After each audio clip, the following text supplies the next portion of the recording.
ça pour faire un cochon, des choses techniques. Non, mais oui, pas trop. Ouais. Tu m'as écrit dans le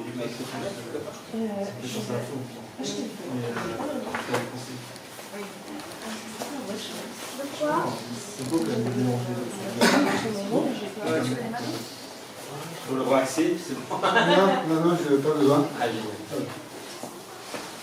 En fait, c'est un des textes qui m'avait été commandé sur les 5 sens pour être lu par un groupe de théâtre.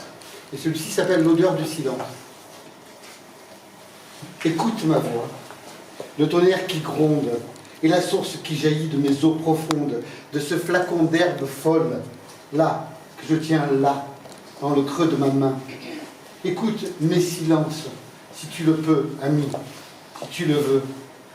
Car, d'aussi loin que je te parle, je ne sais si je pousse les mots ou bien si ce sont eux qui me repoussent, jusque vers l'oubli de l'oubli, qui rassemble mes souvenirs en un flacon d'éther, un mot pour une essence, un visage pour une odeur, un chemin pour un parfum. Et ma voix se fait sourde en ces cavernes empestées, elle cherche sa route dans le profond de mes entrailles, où le chaos a fait sa place, où le passé s'acharne à déserter l'hiver blanc et froid des absences. Je me souviens de celle qui se tenait assise, à Nice étoilée, sur la roche volcanique chahutée, surplombant la marée. Elle lançait au vent sa mélopée. Terrible, cette bise aujourd'hui qui m'en rapporte les vapeurs en pleine face, mes narines transpercées par ces flèches d'amour morte. Terrible Anis de mon orientale Afrique, mon continent désert aujourd'hui, que je ne peux repeupler sinon de mes mémoires incertaines. Terrible ce parfum qui en engage d'autres et dont ma peau se souvient. Terrible bois de cèdre et terrible cannelle qui de leur craquelure irrésolue m'enivrait à en perdre le souffle. Terrible bois de rose et terrible jasmin qui jouait avec mon cœur sans nulle précaution et partant d'insouciance, mes saisissements s'y levaient comme chat au fauteuil.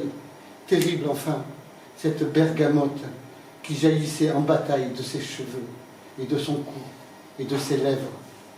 Écoute ma voix, amie, et dis-moi si c'est bien la mienne que tu entends ici, car depuis, je ne sais plus rien dire qui s'entende vraiment, ni si je parle ici, en face de toi, ni si c'est d'elle ou de son idée, ni même saurais-je dire si un jour elle a vraiment existé dans la vie vraie de ma vraie vie, oasis de tremblements et mirages d'odeur que mon nez me renvoie jusqu'au bout de mes doigts. Mes mains, peut-être mes mains l'ont-elles une fois caressées, ou bien davantage. Faut-il les déganter pour que je m'en souvienne? Je me souviens, je crois, d'un ruisseau, d'une eau claire et sauvage qui collait sur moi. J'étais cette eau, elle l'était aussi, je crois. Faut-il que dans cette source à nouveau je me noie pour la retrouver? Peut-être. Peut-être. Ne m'écoute plus, ami, laisse-moi sur le bord de ce ruisseau. Avec moi, tu pourrais bien te noyer à ton tour. Laisse-moi. Il me faut respirer l'épaisseur du silence en silence. Taire les mots qui s'abattent en désordre sur la berge du temps qui n'en finit pas de couler. Pas de couler, pas de couler. Laisse-moi, il me faut du silence et du repos pour la retrouver. Peut-être, si je me tais enfin, la retrouver parmi tous ces mots en vacarme. Il me faut les apaiser, les caresser, les respirer. L'Afrique, mon Afrique, s'est infiltrée dans ce flacon d'herbe folle que je tiens là, là, dans le creux de ma main.